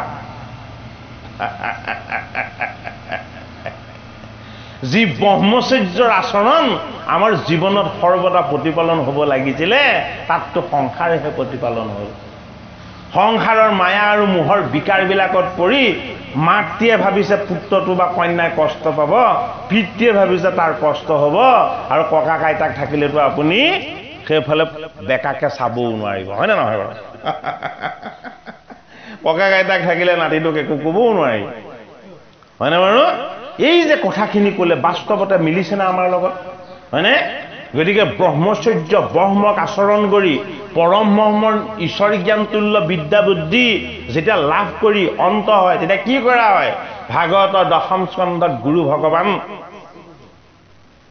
সান্নিবনি মুনি ভগৱান কৃষ্ণ আৰু বলৰামে কৈছে, হে প্ৰভু, হে মোৰ গুৰুজন 64 কলাৰ জ্ঞান আপুনি দান কৰিলে আপুনি যি বিদ্যা বুদ্ধি বেদৰ তত্ত্ব জ্ঞান আমাক দান কৰিলে এই ঋণ কোনো জনমত আমি পূৰ কৰিব নোৱাৰো কিন্তু গুৰুজনক দক্ষিণা দিয়াটো শিক্ষাৰ শিষ্যৰ এটা ধৰ্ম হয়নে বাৰু গুৰুজনক দক্ষিণা দিয়াটো শিষ্যৰ এটা ধৰ্ম গতিকে আপুনি কওক যি দক্ষিণা আপুনি বিচাৰিব মই মোৰ জীৱন পৰ্যন্ত উৎসৰ্গা দিবলৈ ৰাজি আছো ভগৱান ৰাম কৃষ্ণই সান্দীপনী মুনিক কৈছে যদি আপুনি বিচাৰে আমাৰ জীৱনটোও দিম আপোনাৰতো আমি ঋণ পৰিশোধ কৰিব নোৱাৰো আৰু এতিয়া সান্দীপনী মুনিয়ে ৰাম কৃষ্ণক চিনি পাইছিলে কিয় চিনি পাইছিলে এক কলা শিকি সম্পূৰ্ণ কৰোঁতে দ্বাদশ দিন লাগে 12 দিন লাগে ভগৱান কৃষ্ণ আৰু বলৰামে এক কলা এদিনত সম্পূৰ্ণ কৰিছিলে কৃষ্ণ আৰু বলৰামে এক কলা এদিনত সম্পূৰ্ণ কৰিছিলে 64 দিনত 64 কলা সমাপ্ত কৰি দিলে তেতিয়াহে সান্দীপনী মুনিয়ে গম পালে যে এয়া নৰ নহয় এয়া নাৰায়ণ মই শান্ত স্বভাৱযুক্ত দয়ালু আছিলো সহিষ্ণু আছিলো সান্দীপনী মানে কি শান্ত দয়ালু আৰু সহিষ্ণু এই তিনিটা গুৰুতুল্য গুণ যাৰ লগত থাকে সেইজন সান্দীপনী মুনি সেইজনৰ ওচৰলৈ ভগৱানো আহে শিক্ষা ল'বলৈ শান্ত দয়া আৰু সহিষ্ণু ভাৱযুক্ত যদি গুৰুজন নহয় তেতিয়াহ'লে গোবিন্দৰ তত্ত্ব কেনেকৈ পাব সিমান ভাল গুণৰ গৰাকীৰ কাৰণে সান্দীপনী ঋষিৰ আশ্ৰমত ৰামকৃষ্ণই শিষ্য হৈ জ্ঞান ল'লে হয়নে গুৰুক দক্ষিণা দিলে নিজৰ গৃহ মথুৰাৰ পৰা কৃষ্ণ আৰু বলৰামে হাতত এপদো বস্তু অনা নাই যিখিনি শিক্ষা লাভৰ কাৰণে লাগিব গোটেইখিনি ভিক্ষা কৰি কিবা কিবি কৰি আনি গুৰুক দিব লাগিব সেয়া ব্ৰহ্মচৰ্য আশ্ৰম আছিলে এতিয়া সমস্ত ব্ৰহ্মচৰ্য আশ্ৰম লোপ পালে হয়নে নহয় হা ব্ৰহ্মৰ আচৰণ তত্ত্ব এতিয়া সম্পূৰ্ণৰূপে ধোৱা চাঙত উঠিলে গতিকে এতিয়া কি হ'ল এতিয়া বিদ্যাও সংসাৰ গৃহস্থও সংসাৰ আৰু বানপন্থও সংসাৰ হয় নে নহয় ভাগৱতৰ অন্তিম সময়ত এই দ্বাদশ স্কন্ধত কৈছে যে কাহাৰো নুহিবা আৰু তনু মন শুদ্ধ ছাগ হব হুইবে ধেনু হৰিবেক দুগ্ধ গাইবিলাক বোলে ছাগলীৰ সমান হ'ব চাক সমান হ'ব হয়নে আৰু দুগ্ধ হৰণ হ'ব দুগ্ধ মানে কি দুগ্ধ মানে কেৱল আমি খোৱা এই গাখীৰটোৰ কথাই কোৱা নাই গাই মানে আমি পোহনীয়া গুৰুজনীৰ কথাই কোৱা নাই গাই কি গাই হ'ল বেদৰ তত্ত্ব বেদৰ জ্ঞান ঈশ্বৰৰ জ্ঞান এইখিনিক ধেনু বুলি কোৱা হয় গাভী বুলি কোৱা হয় ঈশ্বৰৰ গভীৰ জ্ঞান আমাৰ মাজত আৰু নাথাকিব কি হ'ব ঈশ্বৰৰ গভীৰ জ্ঞান নহ'লেও হৰিক পাব কেনেকৈ পাব বোলে গাইবিলাকৰ আকাৰটো ছাগলীৰ সমান হ'ব বোলে কি ঘোষা ৰত্নাৱলী কীৰ্তন দশমতে ভগৱানক পাব 4 বেদ 14 শাস্ত্ৰ 18 পুৰাণ ইমান অধ্যয়ন কৰাৰ কোনো প্ৰয়োজন নাই গতিকে আকাৰটো সৰু হৈ থাকিলে নে নাই বাৰু বাস্তৱ দৃষ্টিৰে যদি আমি চাওঁ হয়নে বেদ অধ্যয়ন কৰিবৰ কাৰণে 6খন বেদাংগ হয়নে 14খন শাস্ত্ৰ এই সমস্তখিনি জানিব লাগিব তাৰ পাছতে বেদ অধ্যয়ন সম্ভৱ বেদ অধ্যয়ন কৰিলেহে বেদৰ দ্বাৰা বেদৰ ঈশ্বৰক জানিব পৰা গৈছিলে হয়নে আৰু এতিয়া কি হৈ গ'ল গাইবিলাকৰ আকাৰ তেনি সৰু হৈ গ'ল ছাগলীৰ সমান হৈ গ'ল বোলে কেনেকুৱা হৈ গ'ল গাভীময় ঈশ্বৰৰ বেদময় তত্ত্ব যদি তুমি কেনেবাকৈ পাব বিচাৰিছা ভকতৰ সংগ লোৱা ভাগৱত শাস্ত্ৰ শ্ৰৱণ কীৰ্তন কৰা ইমান বেছি জটিলতা এতিয়া আছে জানো নাই এফালে লোভ বাঢ়িব আৰু ইফালে ভক্তি বাঢ়িব গাভী বা গাই হ'ল কি ভক্তি তত্ত্ব ছাগলী হ'ল লোভৰ তত্ত্ব হয়নে যেতিয়ালৈকে ঈশ্বৰত আশ্ৰয় লোৱা নাযাব তেতিয়ালৈকে আমাৰ লোভ কামকুদ এইবিলাক বেছি হৈ যাব গুৰু ভগৱান সুকে পৰীক্ষিতক কথাখিনি তত্ত্বৰূপত কৈছে যে এই ঈশ্বৰ জ্ঞান অতি সহজে লাভ কৰিব পাৰিবা বোলে কেনেকৈ তোমাৰ পিতামহসকলে যিমান যজ্ঞ দান আদি কৰি পুণ্য কৰি ঈশ্বৰক পাব বিচাৰিছিল তথাপিতো নাপালে কিন্তু তোমাৰ চোৱা কৃপা তুমি গুৰুৰ চৰণ পালা, ভাগৱত শাস্ত্ৰ পালা, ভগৱানৰ নাম পালা, তুমি সমস্তখিনি পাই গ'লা। গতিকে চাৰিও আশ্ৰমী হৈবে গৃহস্থৰ নহয়, ভাৰ্যা কুটুম্বে হৈবে শুনিলে নিশ্চয়। ভাৰ্যাৰ কুটুম মানে কি? পৰিবাৰৰ বংশাৱলীবিলাকহে আপোন হ'ব, নিজৰ পিতৃ বংশবিলাক আপোন হৈ নাথাকিব। সেইটো কাৰণে মৰমটো কাৰ প্ৰতি বাঢ়িব? নিজৰ ভাৰ্যাৰ বংশৰ প্ৰতি, হয়নে বাৰু? যুগ ধৰ্ম। এতিয়া ভাৰ্যাৰ বংশটোৰ প্ৰতি মৰম বহাৰ অৰ্থটো বৰ গভীৰ আকৌ, হয়নে বাৰু? জনকৰ জীয়ৰী সীতাক ৰামচন্দ্ৰ প্ৰভুৱে আনি বনবাস দিছিলে, অগ্নি পৰীক্ষা কৰিছিলে। জনকে কিন্তু এটা প্ৰশ্নও সোধা নাছিলে, মোৰ কন্যাক তুমি এনেকুৱা কিয় কৰিছা বুলি সুধিছিলে জানো? কিন্তু এতিয়া তেনেকুৱা কওকচোন, আপুনি ৰঙা ঘৰত বগা ভাত খাবগৈ লাগিব। আহিল নে নাই যুগ ধৰ্ম হয়গৈ এইবিলাক, হয়নে? এতিয়া আগৰ কন্যাক দান দি দিলোঁ মানে তাতে শেষ হৈ গ'ল। কেনে আছ, কেনেকৈ চলিছ, তাৰ ধৰ্ম তোৰ ধৰ্ম, সেয়াকে পালন কৰিবি, হয়নে? কথাখিনি যদি আমি অকণমান গভীৰকৈ চাওঁ, গতিকে কন্যা দান কৰাৰ পাছতো তেওঁৰ প্ৰতি থাকিব লগা যিখিনি দায়িত্ব আৰু কৰ্তব্য, পিতৃ মাতৃয়ে কেতিয়াও সেইখিনি এৰি নিদিয়ে। এই অৰ্থটো কথাখিনি খাটে। সেইটো কাৰণে আমি অকল সদায় নিগেটিভ চেন্সতে কথাখিনি চোৱাটো উচিত নহয়, যে ভাৰ্যাৰ বংশটোক বেছি ভাল পায়, পিতৃৰ বংশটোক এৰি দিয়ে, হয়নে নহয়? আৰে আপোনাৰ কাজকৰ্ম কোনে কৰিব? ভাৰ্যা বংশই কৰিব নে পিতৃ বংশই কৰিব? এতিয়াওতো আমাৰ সেয়া নিয়মেই পৰম্পৰা চলি আছে, হয়নে বাৰু? কিন্তু এই যিখিনি আগৰ কন্যাজনী বিয়া দিয়াৰ পাছত জমলে দিয়া, জোঁৱাইলে দিয়া যি একেখিনি নীতি আছিলে, সেই নীতি কিন্তু এতিয়া নাই, হয়নে? পুত্ৰ যিদৰে মৰমৰ, কন্যাও সেইদৰে প্ৰাণৰ। পুত্ৰ আৰু কন্যা সকলোৰে প্ৰতি পিতৃ মাতৃয়ে সমদৃষ্টি ৰাখিব লাগিব, আৰু সেই সমদৃষ্টি এতিয়া বৰ্তিছে। গতিকে আমি সকলো কথা ঋণাত্মক দৃষ্টিৰে চোৱাটো আচলতে উচিত নহয়, তাত লুকাই থকা ইতিবাচক দৃষ্টিটো আমি বিচাৰ কৰি চাব লাগিব। আতি অনুপমান হৈবেক যত ধান, চুট চুট হৈবে বৃক্ষে সমিধ প্ৰমাণ। বৃক্ষবিলাক ডাঙৰ নহয়, সৰু সৰু হ'ব। বৃক্ষ কিহৰ তত্ত্ব? বৃক্ষ পুৰুষ তত্ত্ব। লতা কিহৰ তত্ত্ব? লতা হ'ল প্ৰকৃতি তত্ত্ব। সেইটো কাৰণে বৃক্ষবিলাক কি হ'ব? সমিধ সমান হ'ব। বৰ ডাঙৰ ডাঙৰ ওখ বৃক্ষ নহ'ব, সৰু সৰু হ'ব, হয়নে নহয়? আগৰ ঈশ্বৰক যিসকলে উপাসনা কৰে, দাড়ি দীঘল, চুলি দীঘল, গাত গেৰুৱা বসন, দেখিলে ভয় লগা নে আঁতৰতেই নমস্কাৰ কৰিব লগা, হয়নে নহয়? তেনেকুৱা এটা নহয় নাছিলে জানো, হয়নে? যুগ যুগ সাধনা কৰি ঈশ্বৰক পাবলৈ চেষ্টা কৰিছিলে। আৰু এতিয়া কি হ'ল? সেই বিৰিষ পুৰুষ তত্ত্ব ইমান সহজ সৰল আৰু কোমল হৈ গ'ল যে, বোলে কি ভকতৰ সংগ ভগৱানৰ নাম লোৱা। ভকতৰ সংগত যদি ভগৱানৰ নাম বস্তুৰ ভাগ লোৱা, তেতিয়াহ'লে তুমি সমস্ত ঈশ্বৰৰ আশীৰ্বাদ লাভ কৰিবা। গতিকে আগৰ সেই বিৰিষ সদৃশ ওখ ওখ ঋষিময় সাধন তত্ত্ব ভকতৰ সংগত ভগৱানৰ নাম বস্তুতেই বিচাৰি পোৱাৰ সাৰ্থক এটা আমি পাইছোঁ নে নাই?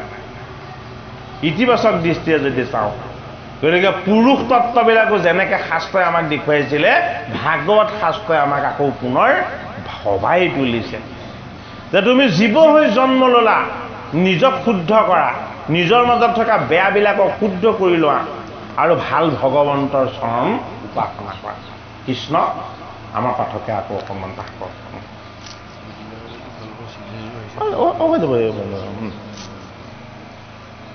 মেঘ হব হৈবে বিজুলি চমক যেন চঞ্চল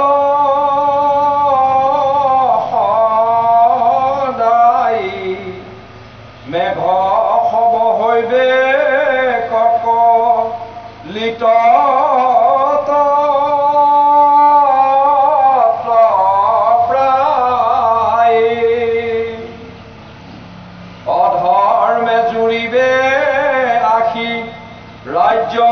ৰাজ্যনী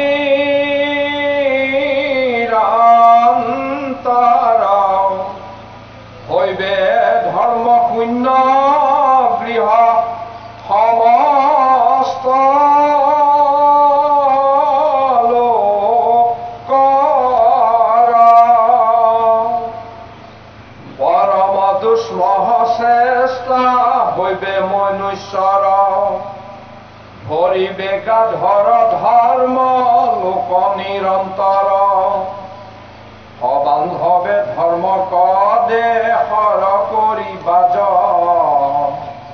সকুতুম্বে অধৰ্মে জুৰিবে হবে ৰাজ। এটা পৰীক্ষিত নিবেদিক কৈছে তুমি যিটো জীৱন পালা, যিটো যুগ পালা, এইটো জীৱন আৰু এইটো যুগ কিমান ভয়ংকৰ তুমি এবাৰ ভাবি লোৱা। কি বুলি কৈছে যে তোমাৰ এই জীৱনটো যে তুমি পালা, এই জীৱনটো বিজুলীৰ ৰেখাৰ নিচিনা এটা বস্তু, এই আছে এই নাই। ঈশ্বৰৰ কৃপাত তুমি জীৱন পালা, জিলিকি উঠিলা, আকৌ ঈশ্বৰৰ ইচ্ছা হ'ল তোমাক এইটো দেহৰ পৰা তেওঁ আকৌ লৈ যাব। পৰীক্ষিত নৃপতিক কৈছে শুকদেৱে। আৰু কি বুলি কৈছে, এই যিবিলাক তুমি আকাশত মেঘ বুলি ভাবিছা, আকাশ বুলি ভাবিছা, ডাৱৰ বুলি ভাবিছা, কলিত এইবিলাক কি হ'ব জানা? কলিকালত এই আকাশত দেখি থকা ডাৱৰবিলাক এই তুমি ৰুই থোৱা গছৰ নিচিনা হ'ব। প্ৰয়োজন হ'লে তুমি সেইজোপা গছ আকৌ কাটি লৈ আকৌ নতুন এজোপা ৰুই ল'ব পাৰিবা। ডাৱৰ কিহৰ প্ৰতীক? ডাৱৰ এফালে আশাৰ প্ৰতীক। ডাৱৰ কিহৰ প্ৰতীক? ডাৱৰ এফালে আমাৰ আশাৰ বাৰিষাৰ প্ৰতীক। ডাৱৰ এফালে কিহৰ প্ৰতীক? ডাৱৰ সৃষ্টি ঈশ্বৰেহে কৰিব পাৰে, আমি কোনেও কৰিব নোৱাৰোঁ। কিন্তু কলিযুগত কি হ'ব? আশা ঈশ্বৰে সৃষ্টি নকৰে, মনুষ্যই নিজে নিজৰ আশা সৃষ্টি কৰিব, নিজৰ আশা আৰু লক্ষ্য নিজে পূৰ কৰিবলৈ যত্ন কৰিব। পৰীক্ষিত সেই অৰ্থত কৈছে বোলে কি হ'ব? এই মেঘবিলাক তৰু সদৃশ হ'ব, বিৰি সদৃশ হ'ব, হয়নে? এতিয়া আপুনি মোবাইল খুলিবই নোৱাৰে, লোকৰ ধনেৰে বিহু পাতি বৰ্তমান ফাট দিয়া পাতালে লোকাও বসুমতী অৱস্থা হৈ পৰিছে, হয়নে নহয়? পৰৰ পিঠায়ে বিহু পাতি এতিয়া জ্বৰ গাৰ ভুগি আছে। ভাগৱতে যি কৈছে কলিত সকলো মিলিয়ে গৈছে, হয়নে বাৰু? গতিকে আশা ভৰসাবিলাকো নিজৰ ওপৰত হ'ব লাগে। যদি বেলেগত পৰত বেছি আশা ভৰসা কৰি জীৱনটোৰ গোটেইখিনি যদি তাৰ পৰাই বিচাৰিবলৈ হয়, তেতিয়াহ'লে এই ডাৱৰ তৰু নিচিনা হ'ব। কথাটো সঁচা হ'ল নে নহ'ল বাৰু? আমি নিজে এতিয়া দেখিছোঁনে নাই? এইবিলাক লোকৰ টকা হৰণ কৰি নিজে অট্টালিকা বনাইছে, আকৌ ঠগ প্ৰবঞ্চনা কৰি সেইসকলক বঞ্চিত কৰিছে, হয়নে নহয়? তোৰ বুদ্ধি বেছি হ'ল বুলিয়েনো লগৰসকলকনো ইমানকৈ ঠগগামি কৰিব লাগেনে, হয়নে নহয়? গতিকে মাধৱ মহাপুৰুষে আমাক সেইটো কাৰণে নিৰাশা ঈশ্বৰ কৃষ্ণ সৰ্বদা উপাসনা কৰিবলৈ কৈছে। আশাটো যদি বৰ বেছি হয়, ই তৃষ্ণা হয়। তৃষ্ণা হ'লে ই ভ্ৰম হ'ব। ভ্ৰম হ'লে কি হয়? ভ্ৰম হ'লে সৰসজ্জা হয়, অলৰচৰ হয়। সেইটো কাৰণে ভ্ৰমৰ সৰসজ্জাত পিতামহ ভীষ্ম শুই আছিলে। সেই সৰসজ্জাৰ পৰা আকৌ মুখ্য দিবলৈ কোন যাব লগা হ'ল?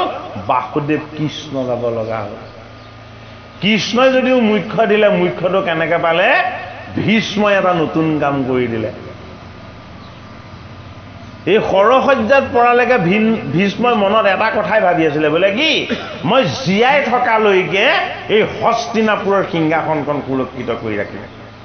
কিন্তু এইটো ভীষ্ম প্ৰতিজ্ঞা নাছিলে জানো? আছিলে নে নাই? এই হস্তিনাপুৰৰ সিংহাসনখন সুৰক্ষিত কৰি ৰাখিম বুলি তেওঁৰ মনৰ যিটো ভ্ৰম আছিলে, এই মনৰ ভ্ৰমৰ যিখন আসন অৰ্জুনে নিৰ্মাণ কৰা সৰসজ্জা, সেই সৰসজ্জাতে তেওঁ শুই আছিলে। কৃষ্ণ বস্তু আৰু পঞ্চপাণ্ডৱ সকলো যেতিয়া অন্তিমত তেওঁ খবৰ ল'বলৈ গ'ল, তেতিয়া ভীষ্মই গম পালে, বোলে কি এই হস্তিনাপুৰৰ সিংহাসনটো বাদ মই নিজকেই দেখোন ৰক্ষা কৰিব নোৱাৰোঁ। কিয়নো মই হস্তিনাপুৰৰ সিংহাসনখন সদায় ৰক্ষা কৰিম বুলি প্ৰতিজ্ঞা কৰিছিলোঁ, হয়নে? তেতিয়া তেওঁ অনুভৱ কৰিলে যে মই এটা বস্তুৰ পৰিচয় লোৱা নাছিলোঁ। মোৰ পিতৃৰ পৰিচয় ল'লোঁ শান্তনু, শান্তনু সাধনময়। তেওঁ ইচ্ছা মৃত্যুৰ বৰ মোৰ লগত আছে, এই কথাও মই মনত ৰাখিলোঁ। মোৰ মাতৃ পুণ্যশীলা হয়নে মোৰ মাতৃ আছিলে গংগা গংগাৰ যি কৃপা এই কৃপাও মোৰ লগত আছিলে মই এইটো অনুভৱ কৰিছিলোঁ কিন্তু মই এটা বস্তুৰ অনুভৱ কোনোদিন কৰা নাছিলোঁ কি অনুভৱ কৰা নাছিলে যে এই জগতৰ হৰি কৃপাময় দৈৱকী নন্দন কৃষ্ণ এই দাপৰ যুগত আহি পাণ্ডৱৰ মাজত সভাসদ আৰু অৰ্জুনৰ সখা হৈ বিৰাজমান হৈ আছে এইজন কৃষ্ণ এই জগত চলাই আছে আৰু জগত নিয়ন্ত্ৰণ কৰি আছে এই কথাটো মই অনুভৱ কৰা নাছিলোঁ আজি তেওঁ মোক খবৰ ল'বলৈ যেতিয়া এই পঞ্চ পাণ্ডৱক আনিছে মই তেতিয়া অনুভৱ কৰিছোঁ বিপদৰ সময়তো পাহৰি নোযোৱা এইজন ভগৱান কৃষ্ণৰ সমান শ্ৰেষ্ঠ জগতত ঈশ্বৰ কোনো নাই গতিকে মই এওঁক চিনি পালোঁ বুজি পালোঁ আৰু এওঁৰ পৰিচয়টো যদি মই এতিয়া শুদ্ধকৈ এতিয়া পাণ্ডৱক দি থৈ যাব পাৰোঁ তেতিয়াহ'লে মই আৰু মৃত্যু হোৱাটো কোনো মোৰ আক্ষেপ নাথাকিব বৈষ্ণৱে অন্তিমত নাতিসকলক বিষ্ণুৰ পৰিচয় দিয়ে এইটো কাৰণে পাণ্ডৱ পুণ্যশীলা আছিলে ধৰ্মশীলা আছিলে কিন্তু কৃষ্ণক কান্ধত ধৰিছিলে বাহুত ধৰিছিলে সভাসদ বুলি জ্ঞাতি কুটুম্ব বুলিহে ভাবিছিলে যে জীৱৰ তত্ত্বলৈ আহি নৰৰ তত্ত্বলৈ আহি নাৰায়ণ কৃষ্ণৰ যে অনন্ত মহিমা এই কথা পাণ্ডৱে অনুভৱ কৰিব পৰা নাছিলে ভীষ্মই চিনি পালে অস্ত্ৰও নধৰো যুদ্ধও নকৰোঁ হে ভীষ্ম তুমি চাই ল'বা য'ত মই থাকোঁ তাতেই জয় হ'ব এই বাসুদেৱ কৃষ্ণ বিৰাজমান হৈ থকাৰ কাৰণেই 11 বক্ষখিনি কৌৰৱ পৰাজয় হৈ পাণ্ডৱৰ জয় জয়কাৰ হ'ল গতিকে এইজনেই জগতৰ হৰি এওঁই কাল এওঁই মহাকাল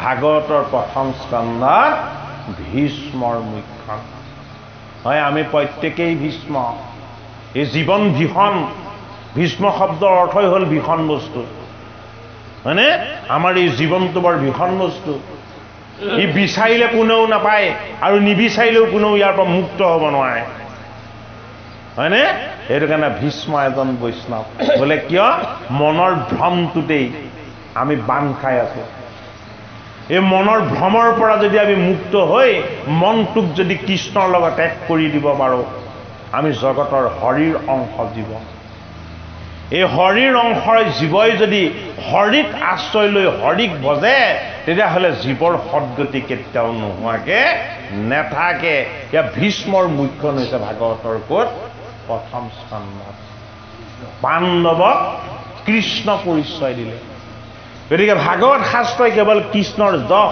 কৃষ্ণৰ গুণ আৰু কৃষ্ণৰ লীলা দ্বাদশ স্কন্ধটো এই তত্ত্বৰ কথাকে পৰীক্ষিত নিপতিক জনাইছে কৃষ্ণ আমি শেষৰ পৰ্যায়লৈ গৈছিলোঁ ধৰ্ম বুলি কৰন্তে অধৰ্ম হৈ বেজাত মিলাইবে বুলি কলি লোকত বিঘাত পাখণ্ড আগমে কৰি বেকবে লোক হেন দেখি ঈশ্বৰৰা ভুইব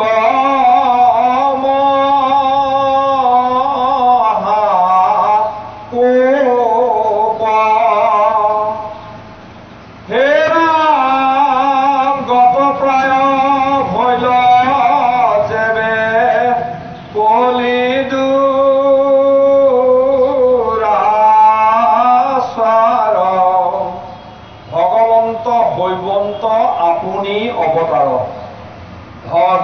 ভগৱন্ত হৈবন্ত আপুনি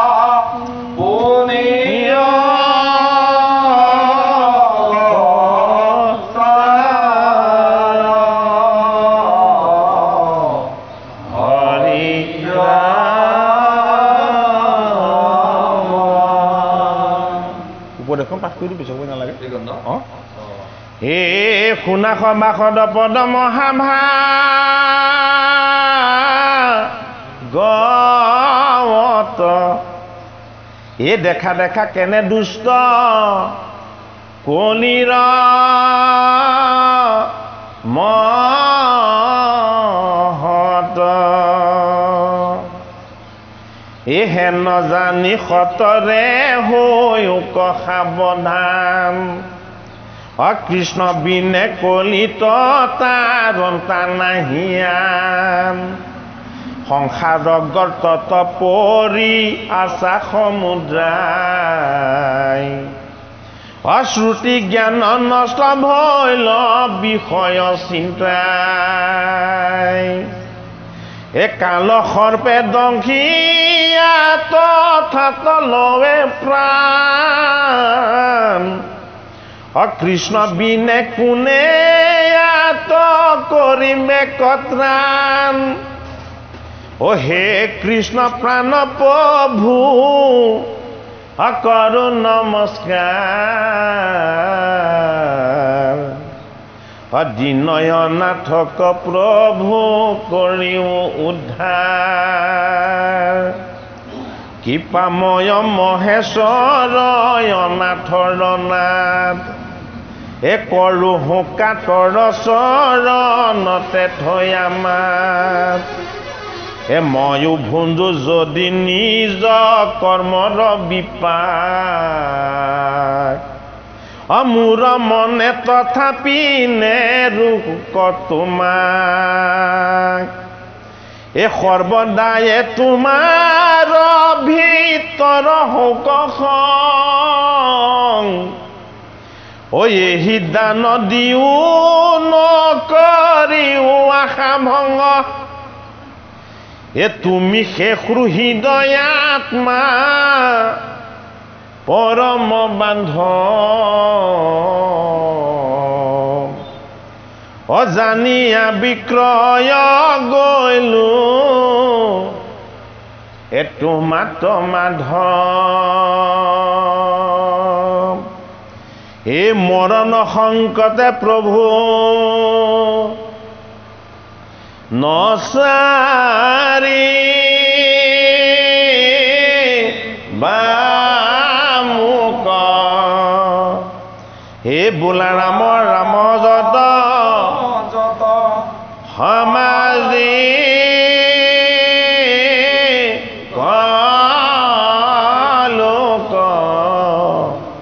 হৰি নাম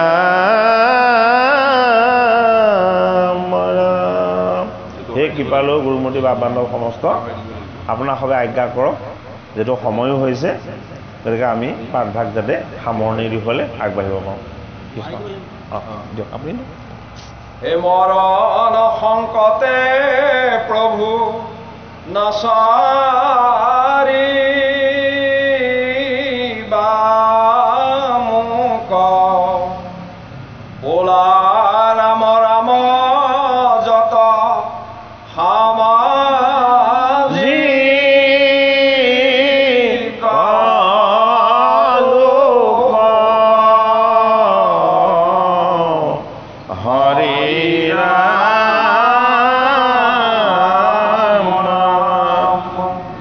কৃষ্ণ কৃষ্ণ জয় ৰাম জয় ৰাম নাৰায়ণ জয় নাৰায়ণ জয় কৃষ্ণ জয় কৃষ্ণ জয় জগৎগুৰু শ্ৰীমন জয় জগত গুৰু শ্ৰীমন হৰি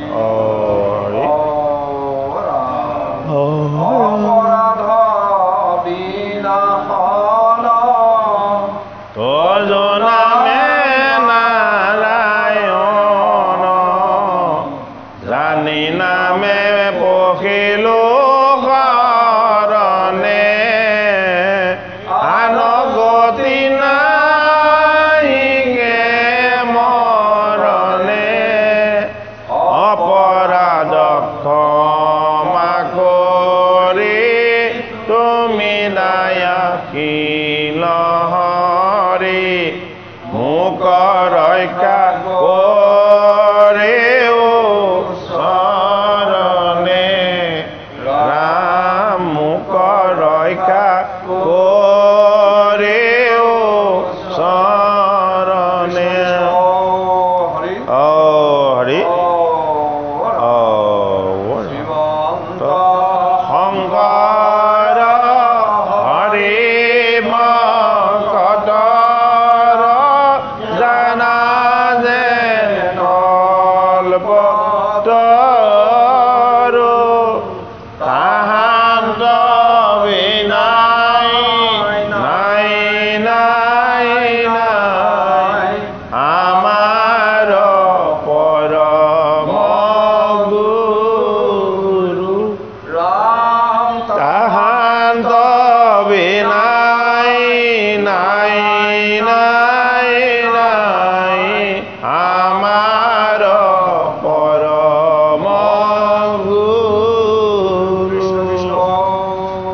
হৰি হৰি